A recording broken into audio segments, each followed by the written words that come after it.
I'm the creator of the program Traveling Kindness Rocks. So the first question I have to the people joining us, if you can chat, please, on the live chat, can you hear me?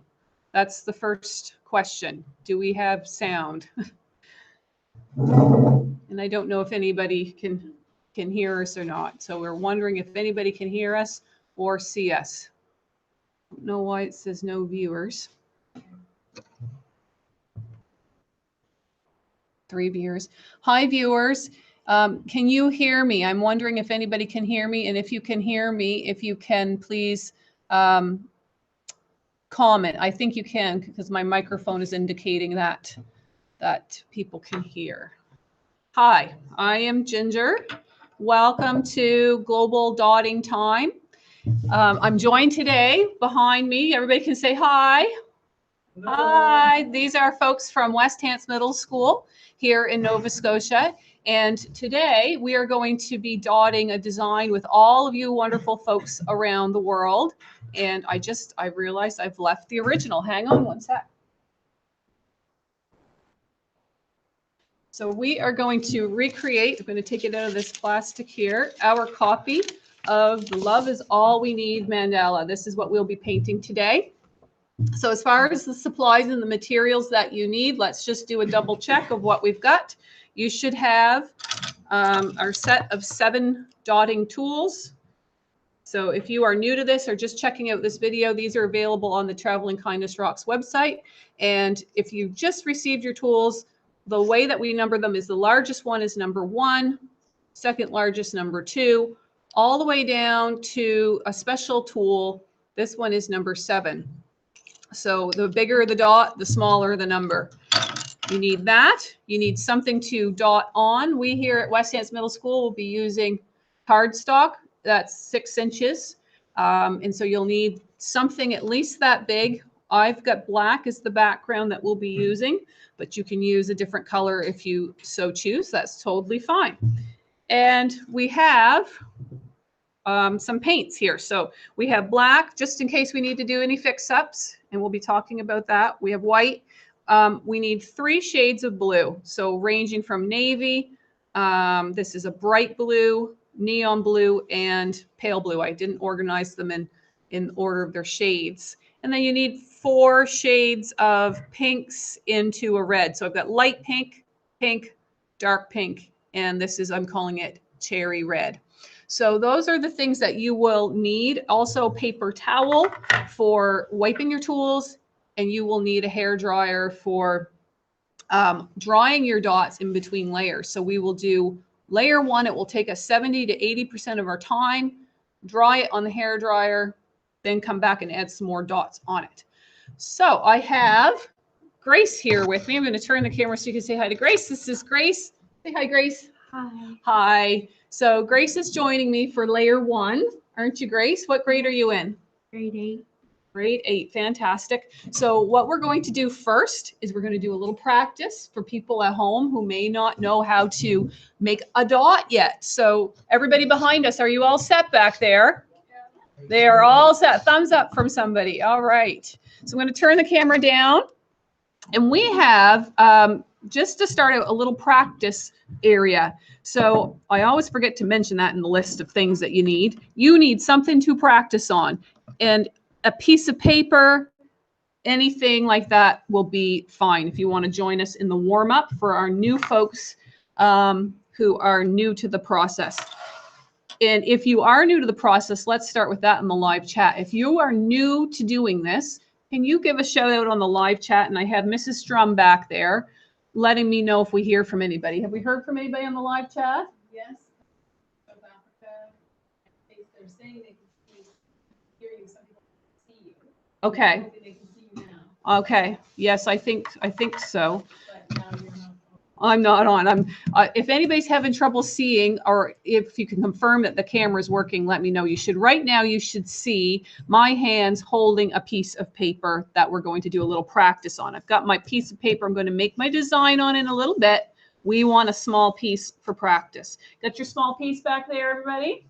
All right. So we're going to look at our tools. We want our skinniest one first. That is tool 6. So this is my standard warm-up that we're going to do right now. And for everybody here in our space, let's all use white to do our practice.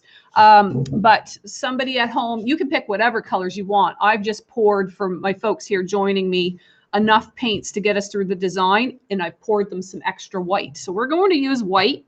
And the way that we do this is with our tools that are flat on each end, you're going to hold it straight up and down. So it's not held like a pencil, straight up and down.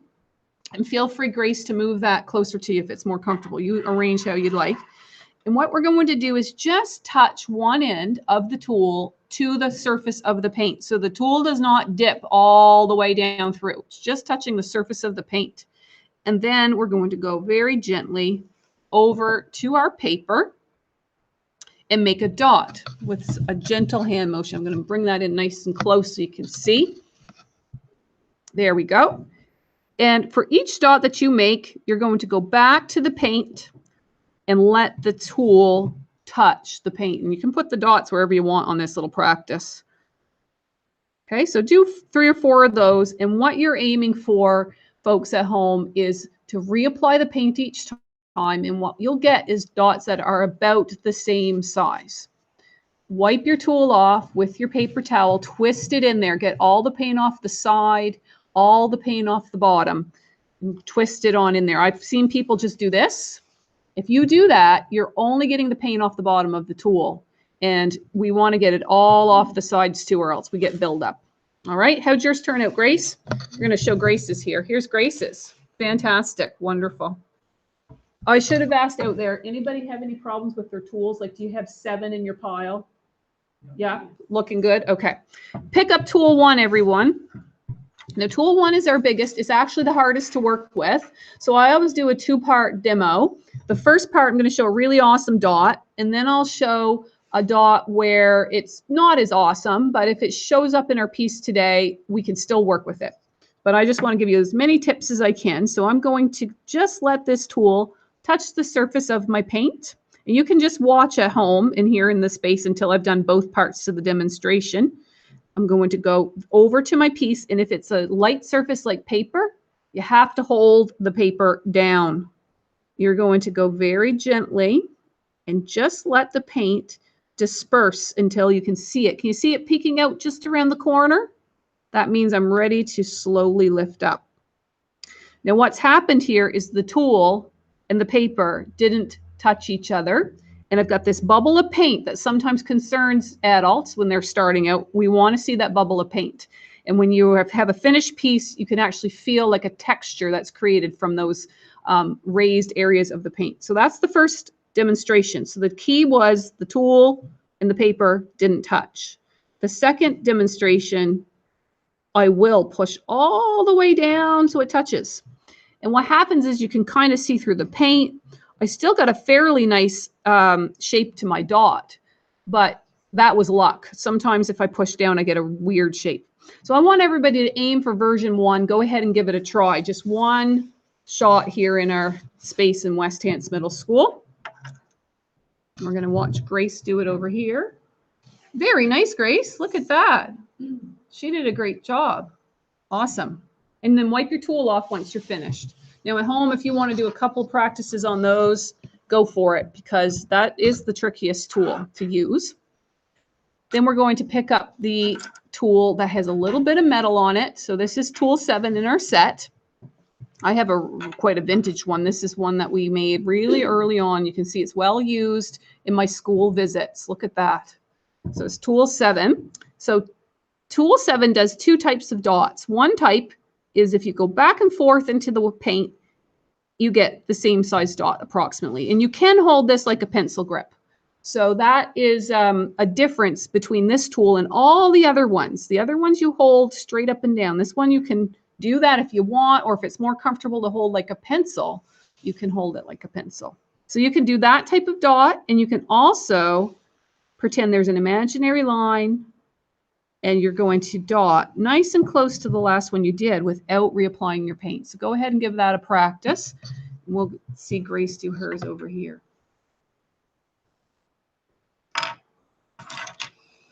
So Mrs. Strum, do we have anybody telling us where they're from? Yes, lots of San Diego, the UK, now Arizona, London, Ontario.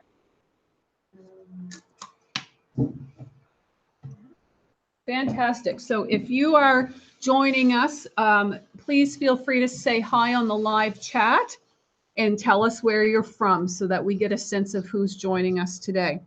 Now, can you do that again there with your line close together, Grace? Let's do that. See if we can get them closer together, okay? So I'm bringing mine over so people can see mine and Grace's at the same time. So Grace is aiming for trying to get your dot close to each other. Yep, and you don't need to push too hard. Be a little more gentle. You just want to see those dots starting to get smaller and smaller. You got it. Look at that. That's a big improvement. Wow, awesome. All right, wipe your tool off. And we're going to rearrange our space. So what we're going to do now is take our practice sheet, put it out of the way, bring over our piece that we're going to use to build today's design on. We have on purpose back there in the West Hants Middle School crew, we have one little pencil mark. See that at home? Pencil mark. That is our indication of here's the middle. We want that facing us, everybody. Okay, so I'm going to bring mine over here. Grace is going to be working right beside me. We want, for our first tool, folks, tool 2. So the way this works for people who are new, we're going to start in the middle. And what we'll be doing, the middle dot, you can see there's only one of those. I'm going to bring this right down and close. And the colors, I might have to try the lights, Mr. Bunin, because it's quite bright, but we'll do that in a second because it's hard to see the actual colors. But if we look at these big areas here, there are 8 of those areas. And if we look at these areas here, there's 8 of those. We look at the blues that are a little smaller in here, there's 8 of those. So everything is done 8 times except for the middle. So we'll be starting in the middle and working our way outwards. And the very first dot we do goes on top of our center mark. So we're going to take tool 2. Very important at home that you get the right tool size. Tool 2, and we want white paint. And we're going to take one dot with tool 2 and white paint and put it right over our marking for our center. So go ahead and do that. That's our middle, and then we can wipe our tool off. Okay, so we're wiping our tool off again, getting it nice and clean on the sides and putting it back in our order. So let's make our first set of 8 dots. Grab tool 6. So we want tool 6, and we're going to use this as our guide. We're going to visualize. One way to think about it is a clock. So if this was a clock with the numbers on it, we'd have a 6 and a 12 here at the top and the bottom. We're going to take our bright blue. So those are our 2 pieces of info. Tool 6, bright blue. We're going to make a set of dots. I'm going to do 2, and then you follow me and do those 2 dots. So I'm going to put 1 dot right at the bottom. If that was a clock, that would be right below the 6. Get a little more paint and go right above it to where the 12 would be. So everybody go ahead and do those 2 dots. We're going to see Grace do hers over here with her friends in South Africa. Am I going for the right lights here? Yeah. What's that do to our experience? It's all or nothing, is it? Yeah. Okay. He already has half. Yeah. All right. We already. It's hard for you guys to see though, isn't What it? if I open up the ones? Yeah, see if that works. We'll keep playing around with it. Okay, how you doing over there, Grace? Here's Grace's, here's mine. All right, Grace's and mine. I'll put it back over to mine till we get all of the 8 done. So turn your paper or a piece that you're working on at home so that these 2 are off to the side like that, okay? Same color, same tool. Tool 6 in this bright blue. We're going to do another set of 2 dots. So you can see my white dot was a little misshapen. I'm just ignoring that, and I'm going to put a dot at the halfway distance from the 2 I created already. And then I put 1 more directly below or above it. Doesn't matter which of those 2 you do first. So this is a good time for me to say that we'll see here, we've got a group of about 10 of us.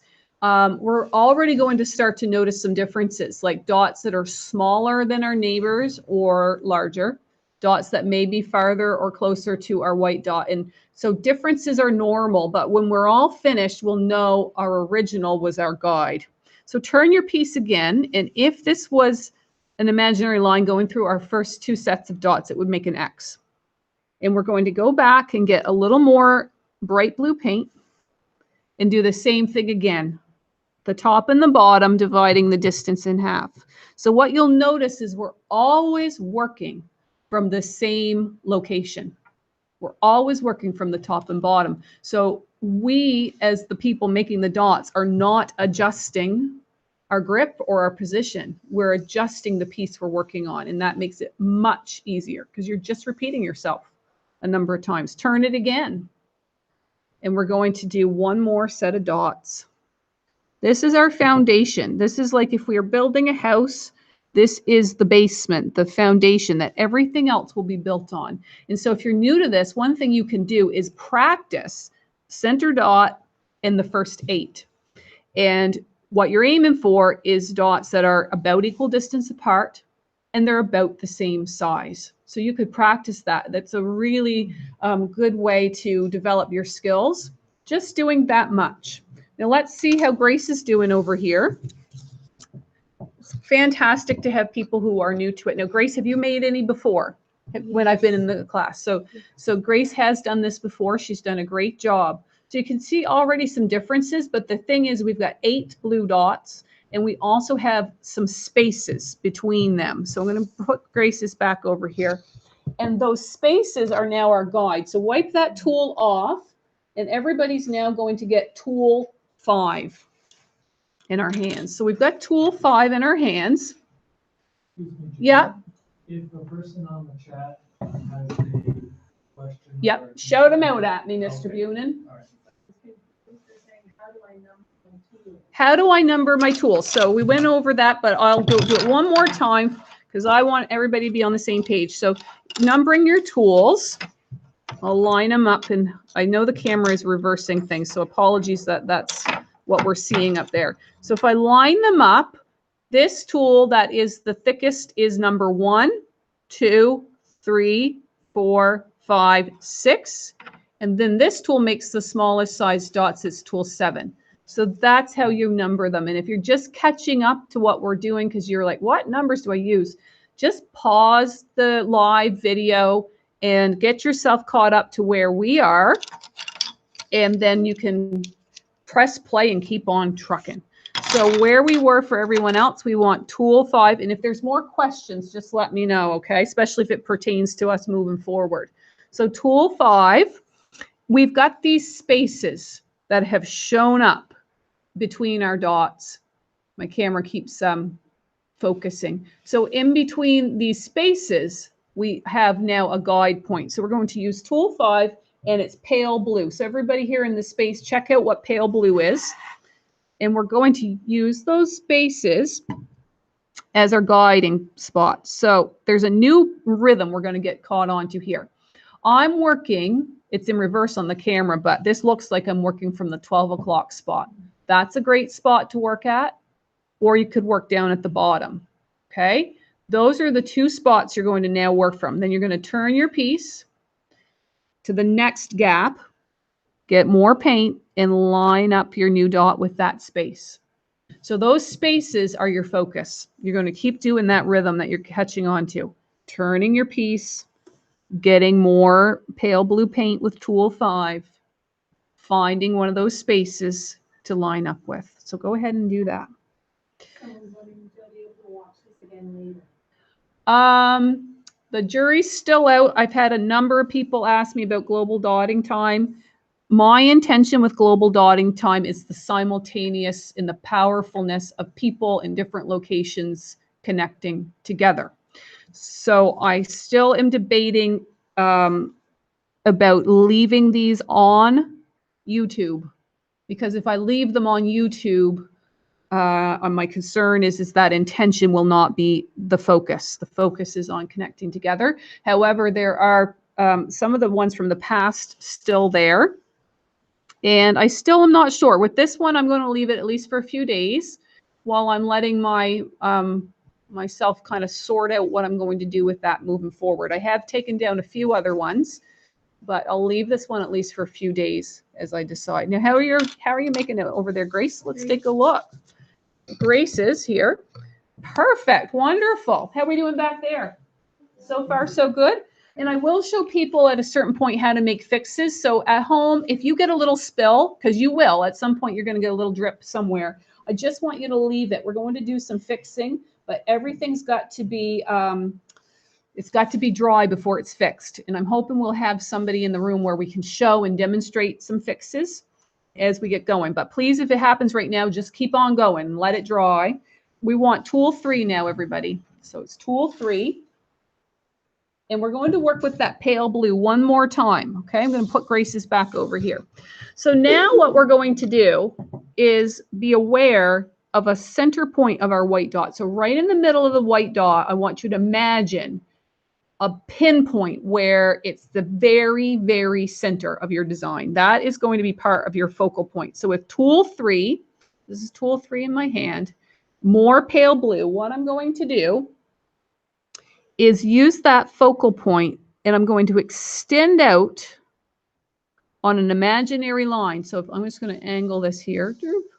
There we go. So picture this as an imaginary line that's pulling outwards from the center. That new dot goes on it, lined up with the dot we just created. That's important. And then I do my new rhythm. I'm turning my piece, lining it up with this pale blue. So go ahead and start doing those. And they should be nice, big dots. What I mean by that is we want to see dots that are turning out even slightly bigger than the bottom of your tool. You can see mine. Oops, you can't because my hand's in the way. You can see mine kind of peeking out around there. So you're letting that paint distribute past the edge of the tool. Nice, big dots. Now, if you are like, oh, I haven't been doing that, Ginger, you can, in the dots you're making right now, you can go right back over them. You could get more paint, go right back over it, and what will happen is you'll extend that dot out. You can always grow a dot, but you can't shrink a dot. Not easily anyhow. There's ways to eliminate them and make them disappear and then put them back on, but that takes time in drying them. But if you're looking at a set of dots, like as you make this set of 8 dots and you go, oh, look, that one over there is a little bit smaller than all the other ones, you can go over it right in the moment. Let's take a look here at Grace's. She is doing awesome. Look at that. Very nice, Grace. How are we doing back there, everybody? Good, good, good, good.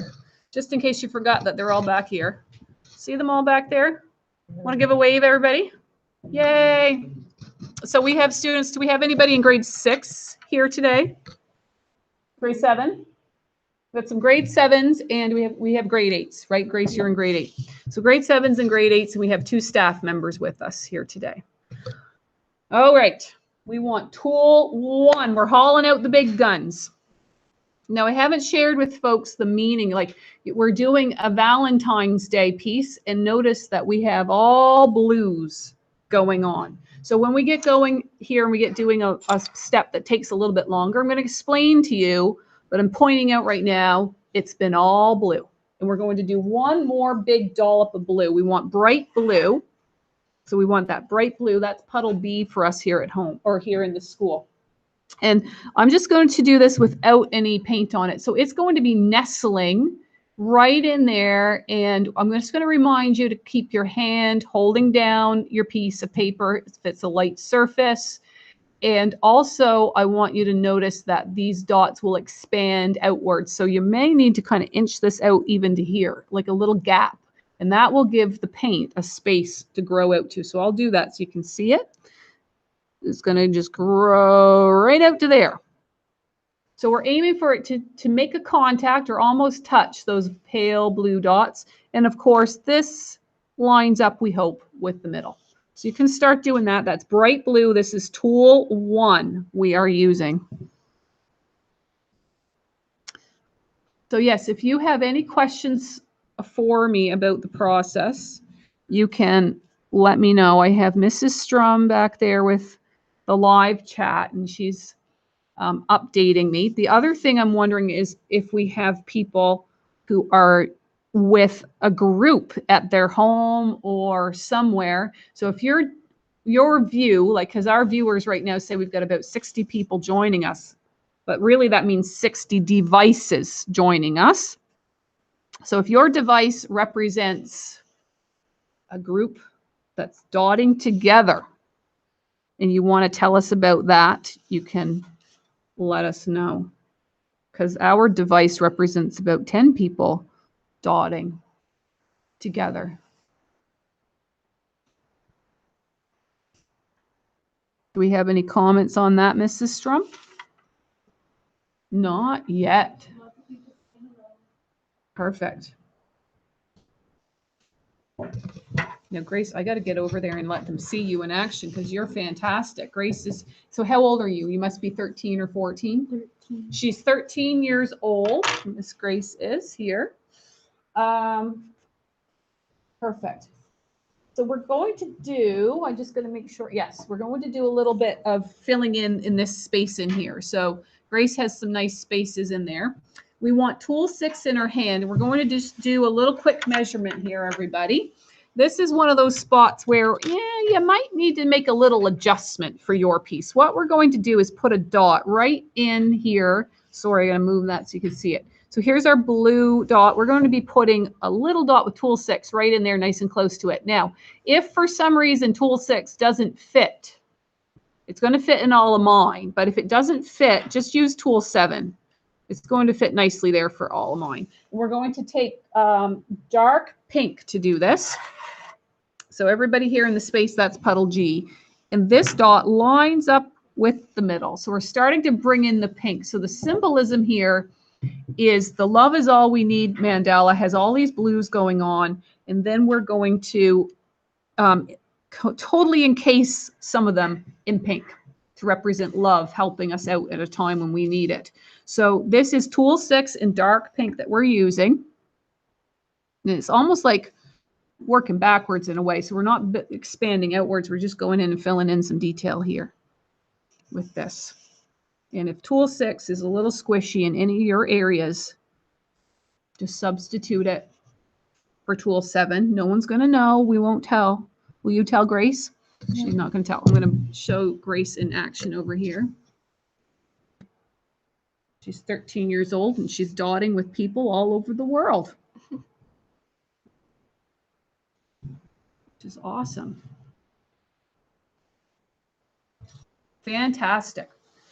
Okay, so there's Grace's. Here's mine. They're looking great. Okay. We doing okay back there? Am I going too fast? Grace and I are trucking right along. Good speed? I'm not going to get a speeding ticket. How are we doing at home? If you want to give us feedback on the speed, Grace is my pace bunny today, right now. She's trucking right along, and I want to make sure it's a good pace for you at home. So we want tool 7, and we're going to, again, visualize this center spot here. And so there's this line that we have we've been building out on. We're going to take a little bit of pink. So that's our medium shade of pink. And just going to put a little dot right there. So this is that imaginary line. And I've been leaning over. I think mine's building a little crooked today, but that's all right. Okay, so just focus on that line. Start adding that in with pink. Just filling in that space a little bit with tool 7. This is puddle H for you folks. Yeah, because this is our medium shade of pink. There's still one more lighter than this. So this is Grace's work here. A little fast. I'm going to blame Grace. It's totally Grace's fault. She is my pace bunny. Do you folks know what a pace bunny is? Because you're thinking, what is she talking about? In the runner's world, do you know what it is, Mrs. Strum or Mr. Bunham? What a pace bunny is? Yeah. So setting the pace. So when I've been in a couple running events, there has been, they're literally called paste bunnies, and they wear, they had on, I think just to be silly, but they had on bunny ears. And if you follow, if you're in the race and you're like, I want to do this race in 30 minutes, and you follow the person who has the 30-minute sign on them, and you go exactly the speed that they go, you will finish the race in 30 minutes. If you say, well, no, I'm more of a 35-minute kind of person when it comes to this run, then you follow the 35-minute pace bunny. So that's what a pace bunny is. And I have no idea how they know exactly. They've obviously trained and trained and trained and know their pace very, very well. But that's what a pace bunny is. So Grace, you're more like the 30-minute pace bunny, and we probably at home want the 35er. You know, we're just going a little bit fast. That's okay. We'll just chat it up while we're waiting. All right, let's take a look here how we're doing. So we've got here, the symbolism is we've got these blues. Now they're going to get some layers on them and be even more dimensional. We've got these beautiful pinks starting to come in and represent, hey, something's going on in your life. We're going to come around and make everything a little bit better. And so this darker blue here is going to get outlined a few times in pinks and reds. So we need tool 7. And what we're going to do, I'll let Grace put hers back over in a spot that's comfortable for her. So we're going to create some outlines around these blues. The first thing is with tool 7, we're going to work with our pink again. Same color we were just working with, that medium shade of pink. And we are going to very carefully make what I'm going to call a guide dot. So this guide dot lines up with the center.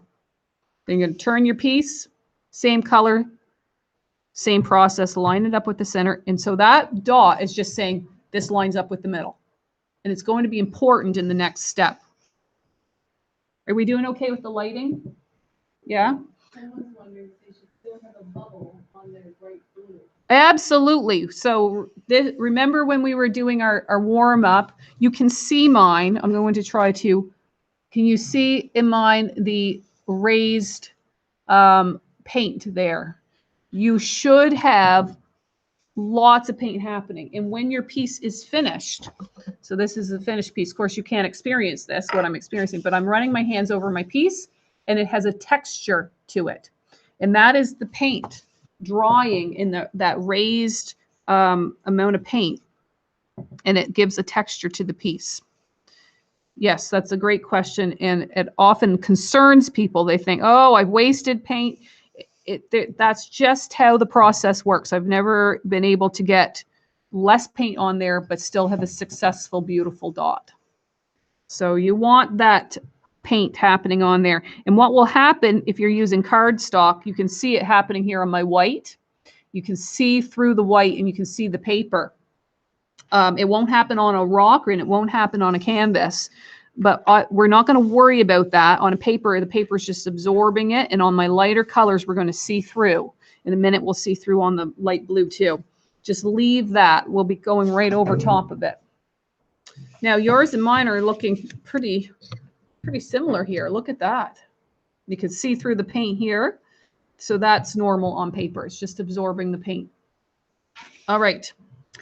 So we're going to outline this blue with some more pink. Same color, same tool. This is our guide dot. And what we're going to do with the same color is we're going to start on one side and we're going to follow. I might run out of paint.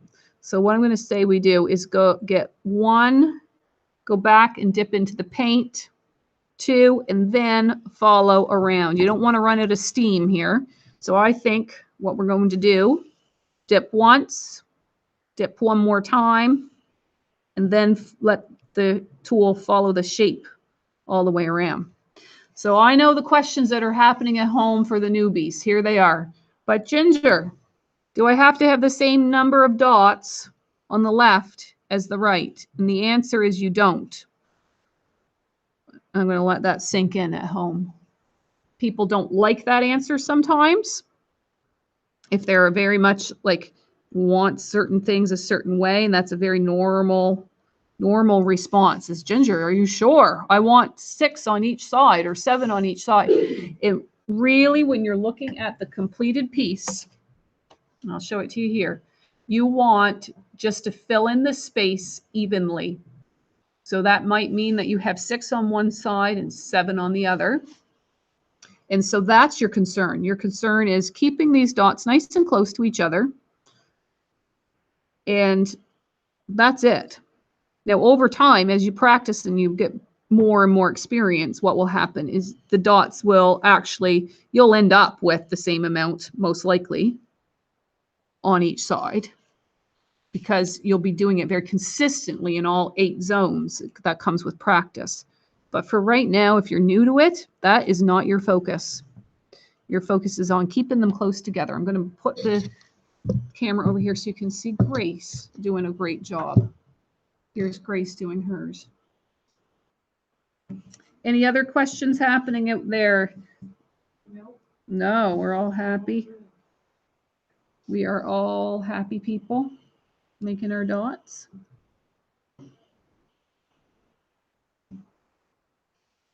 And this process will take different amounts of time, which is why it's awesome having Grace right beside me.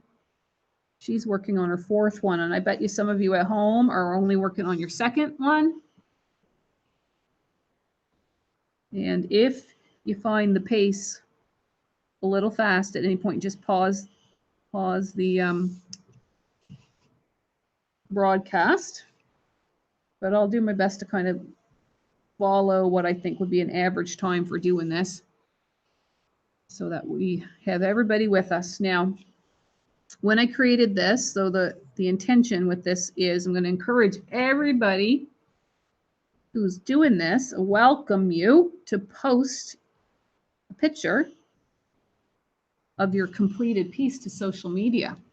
That's what's really fun. After our last one we did for the new year, we had pictures from all over the world showing up. And it's like, oh, there really were other people sitting right now in their home space or wherever they are doing the same thing as me. And you get to see the pictures of people's work. It's really fun. So I'm going to invite you and welcome you to post to social media, and we'll do the same thing here with our pieces. And we'll talk about that as we get closer to the end. How are you all doing back here?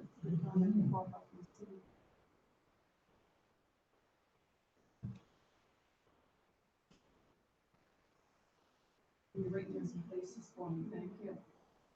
How many countries do we have represented? Different parts, Yeah. different places in the United States, but Yes. countries, I'd say about 6 so far. Yeah, that's great. The hardest thing with this is when I pick the times to doing this, it makes it difficult for certain places. So for instance, in Australia, in New Zealand, this would be the middle of their sleeping time. So I have done the global dotting times in the evening. That makes it possible for people in Australia to do it, be early morning for them. But then it's difficult for different people in different areas. So I try to mix up the times so that we have people being able to join in with us from different places. Now, don't want to get ahead of myself. 6 dark pink. All right. I knew I would have left that out. So what we're going to do now, you doing that? You all finished that step back there? Yeah. All right, perfect. We're going to need tool 6 next, everyone. So don't rush that. If you're still doing yours, there's probably a few of you at home still finishing that up. So just pause the video and take your time. Do that at your own pace. We want tool 6. We're going to use dark pink. And what we're going to do is hopefully maybe get a dot in there with dark pink. Now, this is again a spot where if a tool 6 does not fit in there in one of the areas, just switch it to tool 7. So use tool 6 wherever you can, so it fills in the space with dark pink. And if you can't fit tool 6 in there, like that's going to completely cover up some of those beautiful little dots you just did, then switch it to a tool 7 in that spot. So go ahead and do that. This is tool 6 and dark pink with the modification of a tool 7. Now I can actually, because I've been doing it a lot, you see this one I just did is smaller than this one over here. I just have learned over time to control my fine motor skills and can kind of make a range of dots with each of the tools. So you can play around with that. But the other option is to switch to tool 7, if that's a better way to control it for you.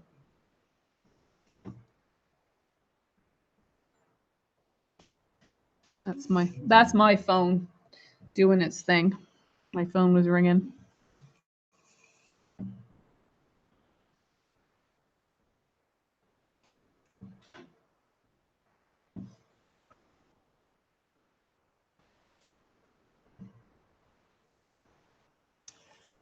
Now, beautiful. Here's Grace's and mine.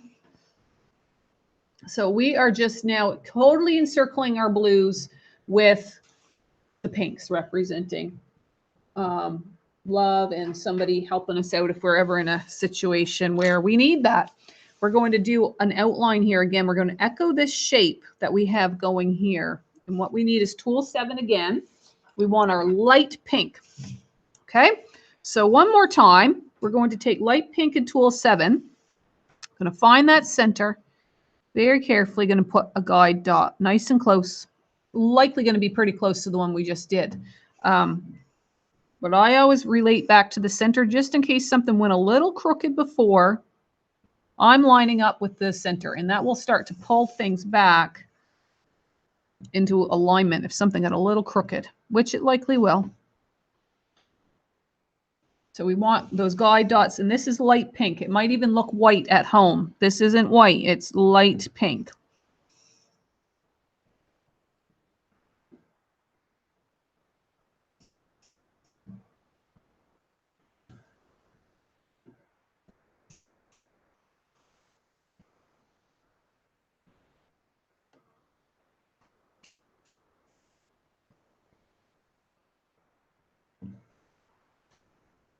Here we go.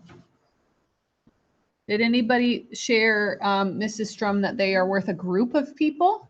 A couple people shared that there was 2 here. Ah, because the last time we did it, there were some people that even like projected it on a television screen at their home and kind of got a crew together. So that's really fun. All right, here's Miss Grace's, here's mine.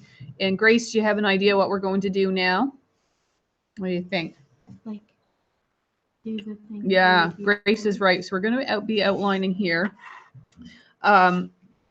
So let me just see. I'm just going to do mine as a guide. So this is light pink again. I think on mine, you kind of have to use the first one as a tester. Now, I didn't go back in there and dip again. It seems to have enough steam on mine to get around there.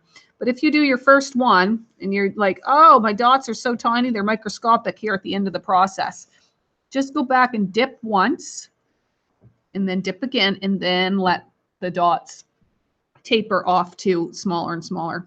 You just want to make sure you don't run out of gas as you go around. Someone's asked if there's any way to stop the ink from drying at 30 degrees heat. Drying very fast.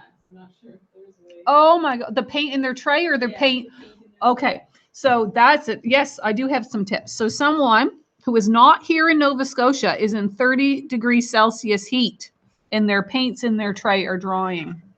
So what you can do is, and it would be very labor intensive, but you would get a clean piece of paper towel, get it damp and moist, and put it over top of your paints like this. So picture this damp and moist.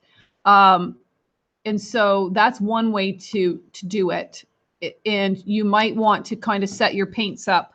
Like this design used the blues a lot. You might want the blues in one tray, cover it, open up a tray with just the pinks and kind of go back and forth. But while they're not in use, they have that moist paper towel. The other thing is to get a spray bottle and spray water over it, just some fine mist. And that will, and do that every so often. You'd have to gauge what's going to work for you in your dry heat. Where are they at? I think sometimes In South Africa, yeah. So I would play around with those two things. A spray bottle that's just putting a fine mist on your paints at a certain interval. That might be enough. Or the moist paper towel, and strategically planning two trays. In this design, I'd put the blues in one and the pinks in the other. And then you're only working with one and keeping the other covered and moist. So that's a problem that I sometimes face, not that quickly, but when I go into schools and I'm there all day, the school buildings are quite dry. The other thing is to just not pour the paint until you need it. So like we didn't get to the pink paint until now, or the light pink paint. And so you could just pour it when you need it, and just pour a little bit so you're not wasting it. But yeah, hopefully those tips, something would work for them. Now, here's a tip on this. My dots, you can see here, they just got a little bit bigger than the ones I did over here. It's pretty tiny, but even those little things, here's a little tip. Just clean your tool off, because what's happened there is the paint built up and it made larger dots than what I was doing. So that's another little tip for everybody. Well, it is not 30-degree heat here in Nova Scotia, is it, everybody? We have had a really bizarre winter, though. Would you agree, folks? It's been strange weather. Like usually we would have, well, there's rain today.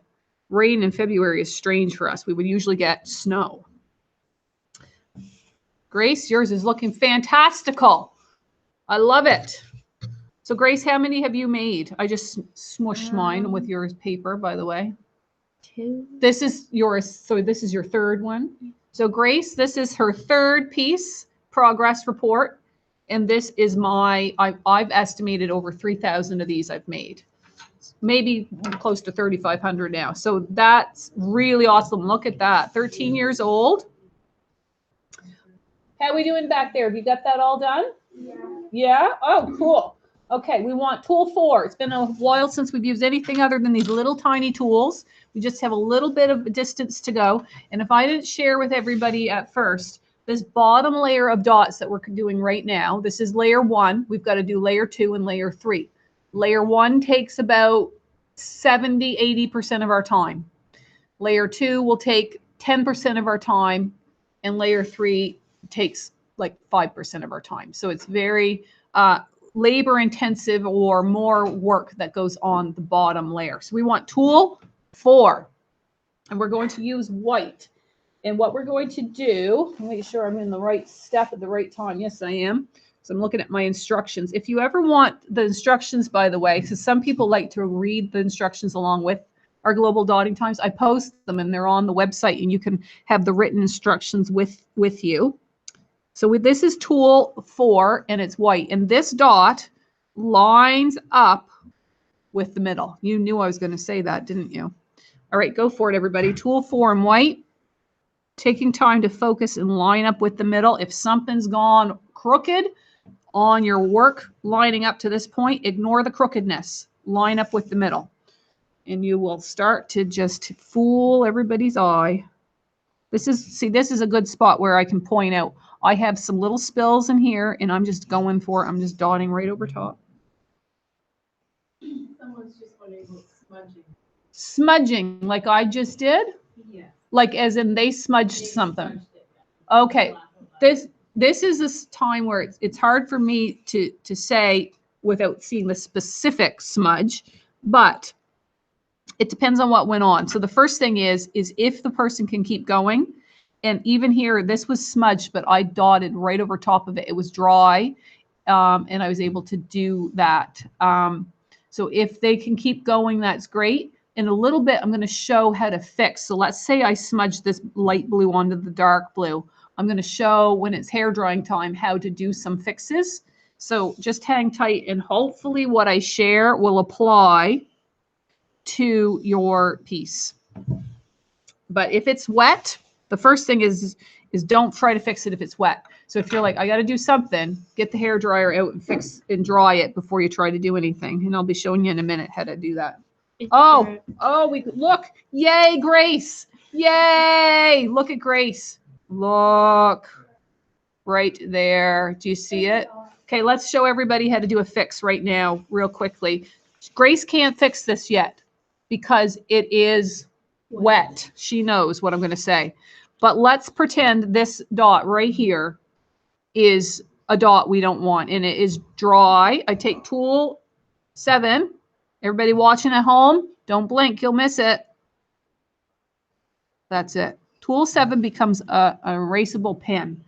And if you've spilled on the black area, this is why one of the reasons why you always use black as a base or any color as a base, you can erase stuff. So what Grace is going to do, tell us, Grace, what you think you're going to do when it's dry.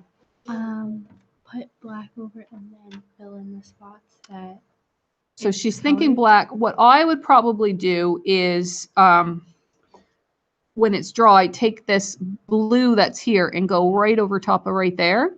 And that's going to get rid of most of it. And then we go right in there after that's dry and get a little bit of black paint. You could even erase these couple of pinks, erase them right down to black.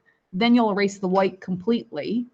And you'll be able to go and redip those pinks. So Grace is going to show us later her fixing job. Oh, I love that you did that. Thank you, Grace. She did that on purpose for you people at home. I love it. Okay, tool 6. We want tool 6, folks. Ginger, Yep. if we're not live, it's froze on you a minute or two ago. With your hand just frozen. That could be that device. Okay. Yep, because everything here looks like it's working fine. Yep. And I'll try it when we get to a spot here where we're in a minute where we're all drawing. We can look at that device. So we're going to make a neighbor dot here with our white paint in tool 6. So the key thing here is I want us to pretend there's a corner right in here. You're getting as close to the white dot and as close to those pink dots as you can. You're getting it in as close as you can on each side. And you're going back and getting more paint so they are approximately the same size.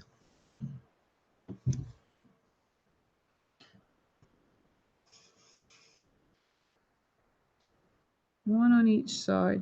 So we've got just a couple of steps to go here on our bottom layer of dots. When we get this bottom layer done, you're going to, at home and here in our space, we're going to dry it with a hair dryer. Now, if you were creating your own piece at your own pace, I'm going to tell you the hair dryer is not my favorite thing in the whole world. It serves the purpose in this type of setting. But air drying I like better because I find with the hair dryer, if you dry it 100% of the way dry, it can crack the paint. And that happens when you hair dry it right now. Don't panic because we are going to be putting dots on top of the dots and you'll be covering up the cracks. But that's why I let especially the top layer completely do it with air drying. But when you use your hair dryer, what you can do is you can see the top of this biggest dot. This biggest dot is going to be the wettest. You just need the top to be set. So it looks firm on the top, but inside, if you were to poke down through, it would be wet inside. So you get it like 80% of the way dry.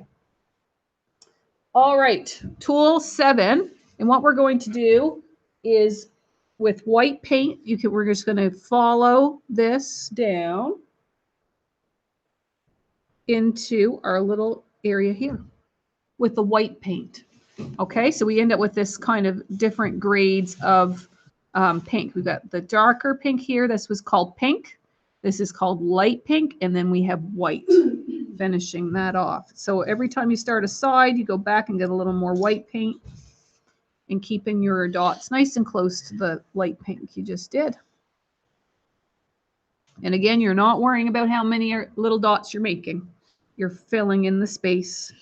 And we'll put the camera over here to Grace and see how she's making out. Here we go.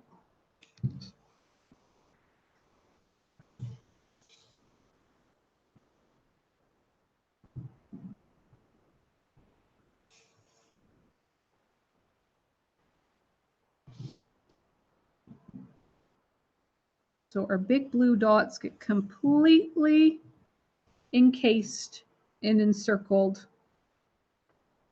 by different degrees of, well, this white is going to be the base for some red at the end. Reds and pinks will be what's encircling it.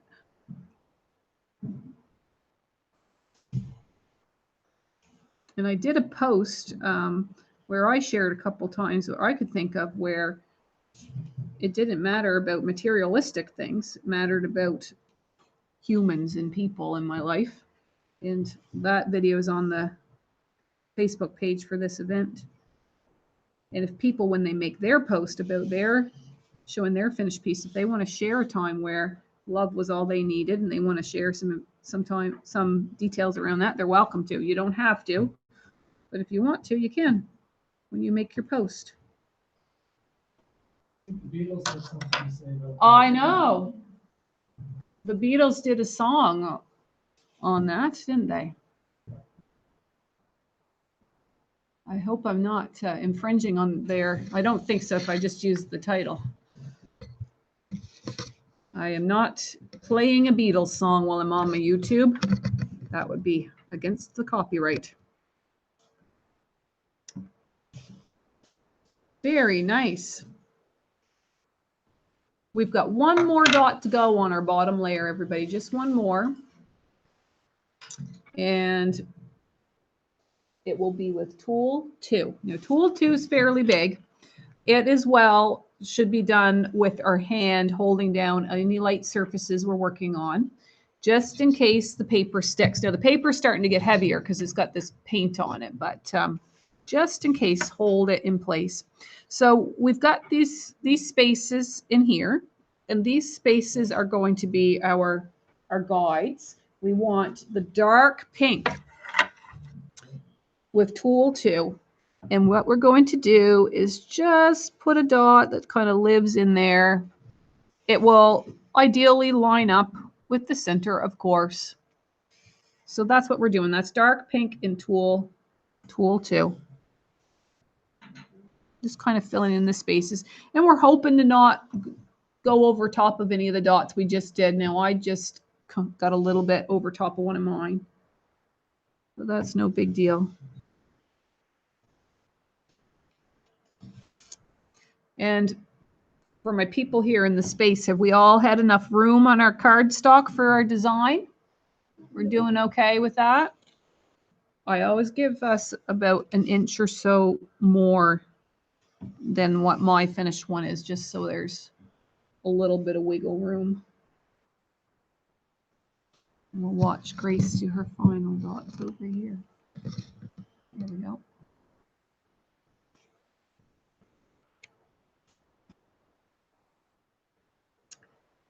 So I'm going to keep broadcasting, of course, and I'm going to share with people some information about Traveling Kindness Rocks so they know why we're called that, show a couple Traveling Kindness Rocks. It's going to take us probably 4 or 5 minutes for the folks here in the space to go dry their pieces, just so you remember what I look like. There I am. So this is my bottom layer. We're going to dry it, and then we're going to work on getting our top layers done. So you can see finished and bottom layer. We've done 70 to 80% of the work. And when we come back, we're going to have Maddie sitting here with me. So if you folks want to, in the back behind me, head on over to the hair dryers. Who wants to be responsible for my piece too? All right. Thank you. And then you can come back in. So just give it a quick little top surface, and I'll just share with people for about 2 or 3 minutes what a Traveling Kindness Rock is. So I have 2 with me today. Here is one. This one is not painted by me. So the first thing about Traveling Kindness Rocks is there is a team of people. This is the second one. And they are free. So a Traveling Kindness Rock travels free of charge to an individual wherever they happen to be in the world.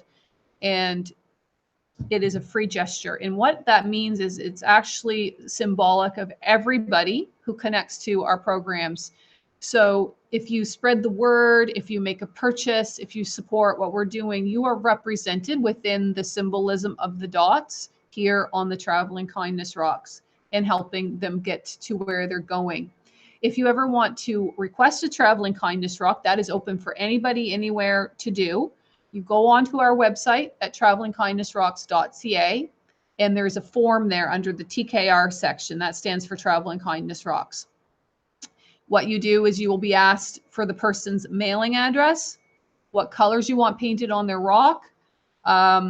And if you want to, you can fill in your own personal message that will go with the rock. That gets hand printed out by our team and put in with the envelope that explains the program. So the people who receive a Traveling Kindness Rock are someone who needs a kindness and support from people. They might be somebody who's going through depression, battling an illness, grieving, something like that. So if you ever have somebody in your life where you think this would be a helpful gesture, you just go on to our website and fill in the form. So that's one way you can get involved. These two that I have in my hands will be leaving tomorrow. That's the 12th of February, 2018, and they will be mailed directly to, one of these is going to a person in Alberta, Canada. The other one is going to someone in Ontario, here in Canada. They've been received by people in 24 countries. There have been over 1,000 of them that have gone. One other way you can consider getting involved in this, our founding program, is to become part of our team. So right now we have a team of 7 people. Thank you. Who are painting the Traveling Kindness Rock. So I have a very big vision for this program, our founding program. And that is that there will be an expanding team of people painting the Traveling Kindness Rocks. I actually envision having more than one center. We have all of them flowing through our center here in Nova Scotia. I would like to establish more branches of that. And so as funds increase, as the awareness of what we're doing in our other programs increases, there will be more people painting them and more people receiving them. So right now they go out at a rate of about 10 a week. And that means that there's anywhere from $30 to $70 or $80 a week put aside to fund this program from everything else we do. So when you buy our tools, when you buy our patterns using this process that we're using today, you can buy patterns and also get involved in other programs that use our patterns and connect people. That all goes back to supporting this original program. So if you have any questions about it, you can contact me. My name is Ginger. I'm the person who developed the original program and everything else that's evolved from there. You can give me a shout at info@travelingkindnessrocks.ca, and we spell traveling with 2 L's. So when I developed this program, I didn't know that would be one of the challenges, is a dual spelling. And you can go onto the website and look at other ways you can get involved too. One really fun way to keep painting these patterns, aside from the Global Dotting Time, is the Pattern Club. That is a program that supports charities. And right now there's a deal on where if you get involved and you sign up, you'll get 3 Valentine patterns that are inspired by Valentine's. So that program, you get a new pattern every month emailed to you, the written instructions in our pattern format. And then you can watch people around the world posting their pictures of their completed program, just like we'll hopefully do today. So you can check that out on our website. And we've got the folks coming back in here. Just have a seat as soon as you're ready. And we're going to keep dotting and finishing off our design. Yeah, so Maddie, come on up and join me.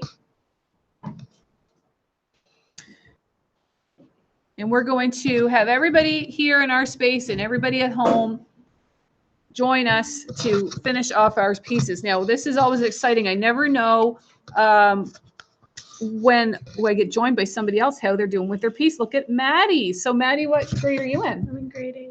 We got to show Maddie on here so everybody can see her. Here's Maddie in grade 8. You want to say hi to everybody? Hi. Hi, that's Maddie. So this is what she has been creating behind me here. And you're doing a great job. So I don't really know if we would be able to tell one from one whose is whose. How many have you created before? I went to the Super 8 when you were doing that yes. And then you came to the school, so I'd say I'd done 6 of them. Yeah, so maybe. 6. So this might be number 7.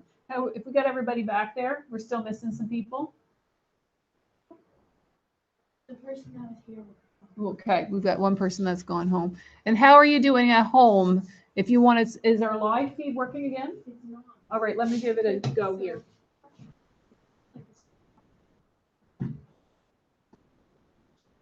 Oh, it's interesting. I feel like if I just go out of it and go back in. Is it Timbits 100%? All right, so just so everybody doesn't think I've abandoned them, all I'm doing right now is, there we go. It just was paused, I think, Mrs. Strum. Oh, okay, that's. There, we're caught right up. So I'm going to pass that back to you. I think it just must have got the pause button on it. And I think that's close to live. All right, we all set, everybody? Mr. Bunin is passing out Timbits. And if you do not live in Canada, do they have Tim Hortons in other In the places? States, they do. In the States? Okay, I don't know. I just did a shout out in Tim Hortons. I may have to approach them to get some reimbursement for their advertisement here on Global Dotting Time. The students and the staff behind me are getting Timbits at the moment. And if you don't know what that is, because you don't live near Tim Hortons, that means it's the whole of a donut. And the Tim Hortons franchise calls those Timbits. So there's Timbit consumption going on here today. So we're going to start in the middle, work our way out with our center or our second layer. We want tool 4. He's right beside us, passing on out the Timbits. So we want tool 4, and we're going to use our our pink, the one that we're calling pink, everybody. That's our middle shade of the pink. And we're going to put a dot.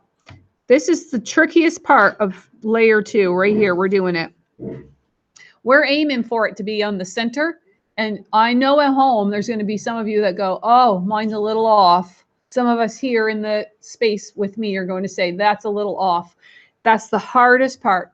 And if you're really keen to get better and better at this, you could make yourself some pretend center dots on a practice sheet and just practice being bang on like a bullseye with that. That's very tricky. And if it's a little off, don't worry about it. Very normal.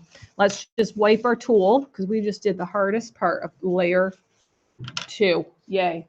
And we want tool 7 again. So now we're going to, do you have something happen? No, it's just those Timbits. They feel like it's a tease. They miss Timbits. Oh, sorry, everybody. There's no Timbits. We were unable to send that all to you through delivery. Next time we'll work on it. I love it. Okay, tool 7, and we've got these beautiful blue dots. We're going to take navy. So this is our very dark color, which we haven't had a chance to use yet. You can't use it if you make your own design and it's on black cardstock or a black surface. These darker colors don't show up unless you put them on the second layer. So we're going to put this darker navy on top of the bright blue. And we want to still see a bit of the bottom layer. So our goal anytime doing our second layer and our third is to see the different colors that we're building upon. We do not want to go and completely cover what we've already created. So what starts to happen is we get like a 3-dimensional appearance. And we'll put on Maddie's work over here too. So you can see what she's doing. So Maddie's in grade 8. How old are you, Maddie? 13. Another 13-year-old. Yeah. And I'm wondering, maybe the viewers at home could share if they have any young people joining us doing it. That would be great to know. If we have any other teenagers, you don't need to share their names, of course, or anything. But if we have any young people joining us, I would say this design, certainly by age 10, they could be doing their version of it and up. So even younger, some folks would have the ability to sit and focus for that length of time. Okay, tool 7, again, all we needed to do was wipe it off. And what we're going to do is here in this next set of 8 dots we did, we're going to take a little bit of white and we're just going to put it right there in the center. Okay, so that's tool 7 and white on that first set of the pale blue. So just be careful you don't get confused because there's 2 sets of pale blue. We're not doing this on the larger of the 2, just the smaller ones that we did in the first earlier step. There are lots of participants from arts and science. Oh, cool. That's All a, sort of talking to one another. all right. Very good. They are a Facebook group. Okay. Yeah, where it's kind of like a community of people that can share their tips and work. Facebook's great for that. Okay, tool 5. So this is where we're going to be going over top of this next set of pale blue dots. And there shouldn't be a danger in getting these dots we're going to create here small enough that they do not completely cover. But if something happens, you can see there, I can see the pale blue. This is neon blue I'm using here. So it's tool 5 in neon blue. And I think you should be okay. Go ahead and start it to keep seeing the bottom layer. But if something happened where you couldn't, just switch to tool 6. I'm going to show Miss Maddie's work over here. She does hers. You can pull that closer to you if you want. You want to move that over there? You can. She's got her like this. Do you want to put this closer to you?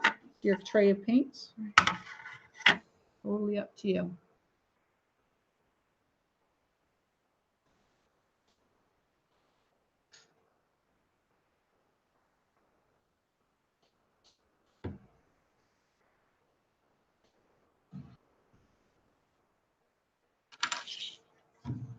So are you on any sports teams? I'm looking at your Brooklyn Bobcats. Well, that's just Jersey. the like the mascot for the whole school, for elementary school. But in this school, I'm on the Oh, yes. softball team. I was on the softball team last year, and I played Perfect. softball. You're doing a great job. So Maddie's doing an excellent job of turning her piece and always working from the same spot. Love it. Good, good, good. Okay, tool 2. Now this definitely is a spot we're going to be working on these bigger blue zones. I want everybody to hold tool 2 and tool 3 in their hand here in this space before we get any colors going. This is a spot where I get about 30% of the people to switch from tool 2. So this is what we want is tool 2. But if you put tool 2 and hover it over top of these dots and you say, oh my gosh, like that's already completely covering my dot, then switch and use tool 3.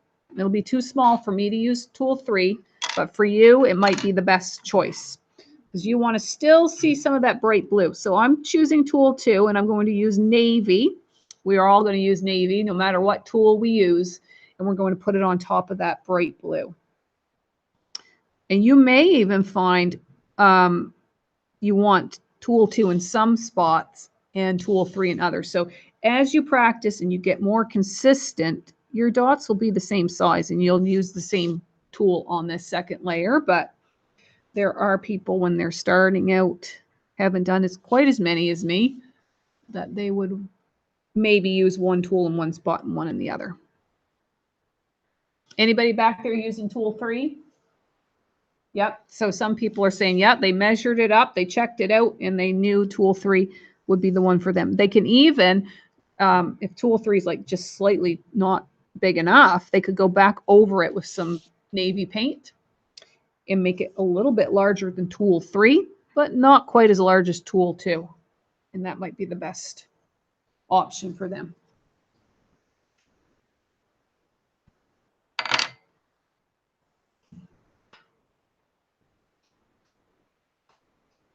All right.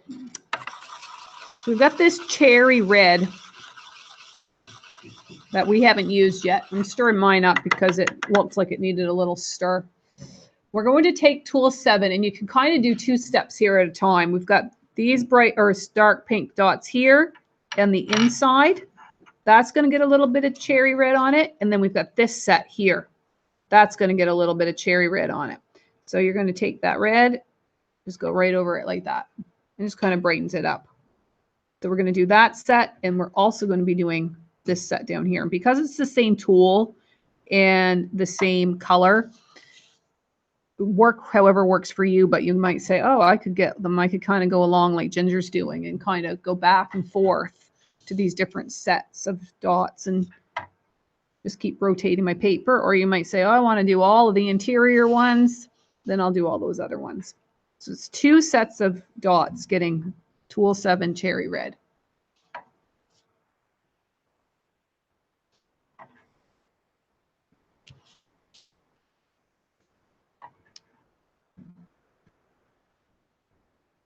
Let's take a look at Maddie's work over here.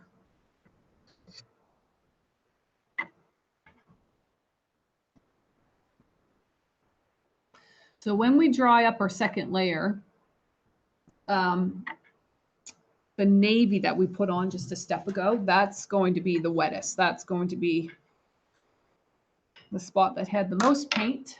We've got a few more steps to go before we get there, but be on the lookout for that.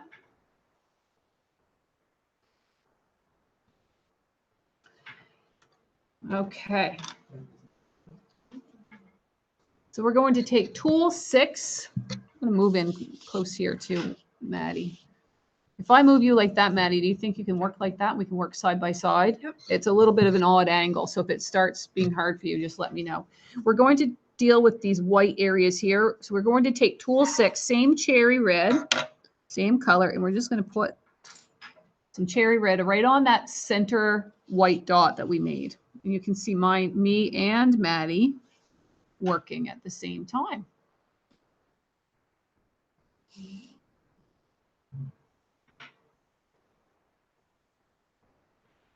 So I'm wondering if anybody has any neat plans for their piece. Sometimes I have people that really know specifically what they want to do with their finished piece. So if anybody out there wants to comment on our live chat, if they know I'm going to give mine, you know, if this is about love is all that we need, maybe there's a certain person that you want to give that to and tell them the significance of it.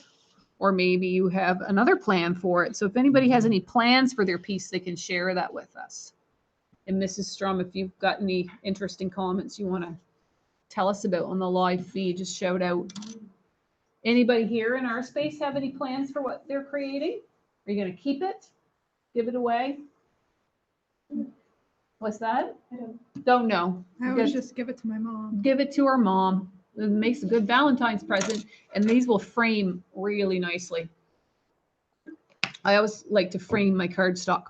Okay, tool 7, same color, this cherry red. We're going to put a dot with the cherry red on each side of what we just did. Tool 7 and cherry red.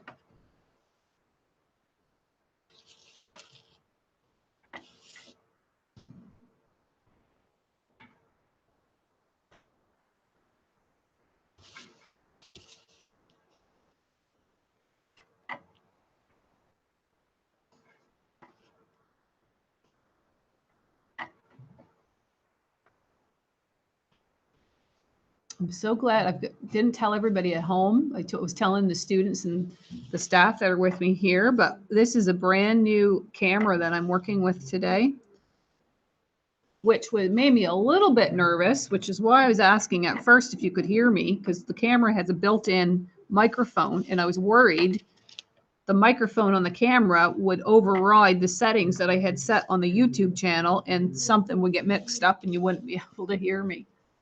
But the camera is nice and crystal clear. At least it's showing up that way here. Hopefully it is at home too. Perfect. We've got one more spot to go here on our second layer. You folks know what it is? Guess where we're going to put another dot? The dark pink. The dark pink. So we're going to take tool 4 for our dark pink, and we're going to go one more degree of pink brighter. So we're going to that one that we're calling pink. That's puddle H here. With tool 4, we're just going to put one dot right over top. Someone's going to give theirs away to the nurses that are taking care of their mom. Oh, nice. So I don't think people could hear back through the microphone, but if you're not seeing the live chat, because some people can't see it, someone that's at home is going to give their finished piece to the nurse who's taking care of their mother. That's a wonderful thing to do with theirs. Joanna says this camera is way better than your previous one. Oh, yay. So we've got some camera feedback. This is my Ziggy. That's the name of the camera, is the Ziggy. And this is the first use of it. I was a little nervous about it, but I'm glad it's showing up, and it's a nice crystal clear picture showing up here, and I hope it is at home. So for everybody, that was layer 2, and we're going to very quickly go out and give it some drying time. We want the blues, those navies, to be dry, and we just have a little bit to do on the second layer. So we're going to dry, and probably, who is there any more Timbits? Mr. Bunin? Timbits? There's a few more Timbits. There's a few more Timbits. So there may be Timbit consumption right now. Okay. All right. Hair drying time. Who wants to be in charge of mine? Thank you. And I think I'll take the iPad up here just in case anybody has any questions for me while you're doing the hair dryer.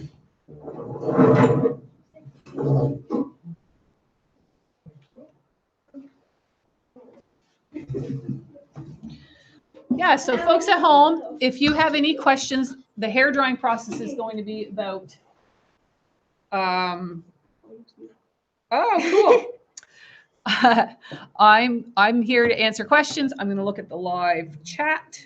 Actually, I'm going to take some screenshots, and I'm going to eat a Timbit. I'm going to have 2 Timbits. I'm going to have a chocolate Timbit. Very good.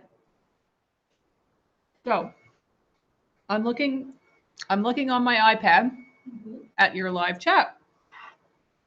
So if you have any questions, although I think I'm looking at it backwards.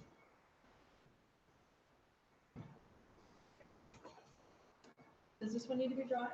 Oh, that's yours, is it? Someone says their cardstock is bulging, and I'm assuming what they mean is it's, They're running out?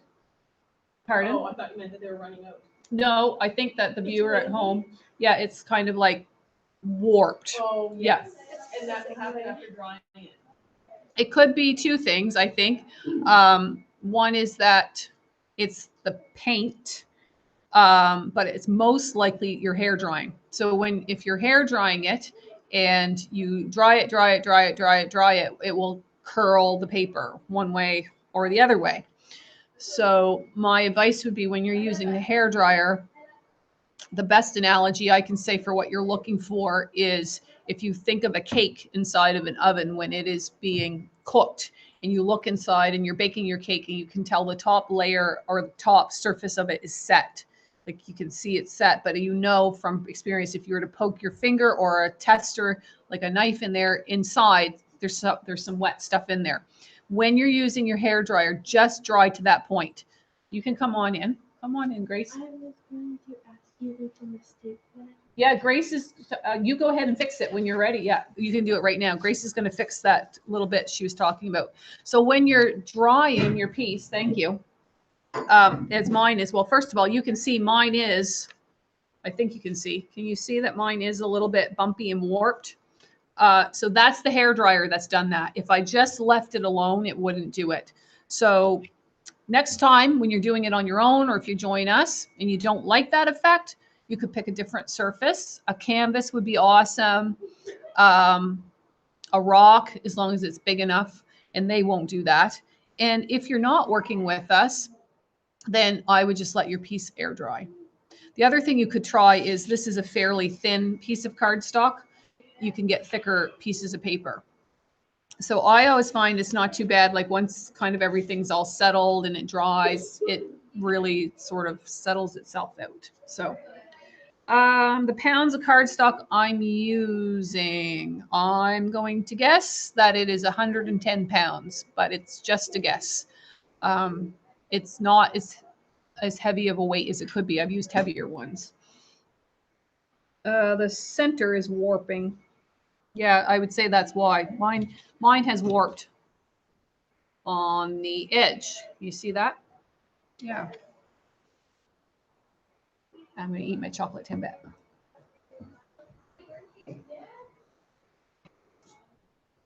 Oh, the Timbits. This is a chocolate one, and the one that I had before was a plain one. Were there any filled Timbits? There were, yes. The students confirm there has been consumption of a filled Timbit Oh, I today. had like 4. What type of filling was in there? This is critical information. It was all the red ones. There was no Raspberry. There was raspberry filling consumed today here in this room. There's also birthday cake ones. And birthday cake ones. Oh yeah, the birthday cake ones. That is fancy Timbit right there. Oh, I really like the ones that are hollow. So we're just going to be another couple Those are, like, minutes really good. while we're hair drying, Yeah. and then we'll finish things off. Oh, Sue in Mount Uniacke, Nova Scotia is using 65-pound cardstock. Sue, can you tell us if that is the same as what I've been using in my different things? Sue knows what I'm doing well. A Timbit. So this is a little bit of side information. Someone said, what is a Timbit? A Timbit. We have a company called Tim Hortons. It probably looks backwards on the camera. Yeah, it does. And Tim Hortons is a coffee chain. It makes donuts. It's here in Canada. It's here in the United States. Or it's in the United States and here in Canada. It's not. And when they take the donut holes, this is a Timbit. They call them after their name. A Tim, meaning Tim Hortons, and a bit, because it's just small. That's a Timbit. Oh, okay. So someone asked me a very awesome question. Why don't I use lines? Early on, I've taught thousands of people how to do this in person. Early on, I put lines on their pieces. Hurt more people than it helped. It's not to say that it is not helpful to you, but the key thing is if you're going to use lines, do not put your lines on until you've put your center dot on. Your piece must align with the center. So if you put lines on and then you put your center dot on and your center dot isn't on those lines, well, you're not lining up to the center of your piece. So that's the short answer to that. And I've never found, as I've taught people, unless it's a really, really large piece, like we're talking 10 inches or whatever, that their results generally are better with lines after I've taught lots and lots of people and done it myself. So that's why I don't use lines. Now, it's not to say that you, in your experience, that wouldn't be useful for. So you got to do what works for you. And lines could totally be useful, potentially. We got everybody back. We need Jane. Where's Jane? Come on up, Jane. This is going to be the finishing line here. So we want Tool 7. Lots of Tool 7 action, everybody. And I thank everybody, before I forget, for coming and joining here in this space. Thank you, the West Hants Middle School crew and the 2 staff members that are here with us, taking time on their weekend to come in and allow the students to have this experience and to also let us have this experience with everybody in different places around the world. So, and thank you all for joining us. So we want Tool 7, and we're going to take navy, and right here in these, they started out pale blue, but then they got a little bit of neon blue, and we're going to add navy right on top. All right.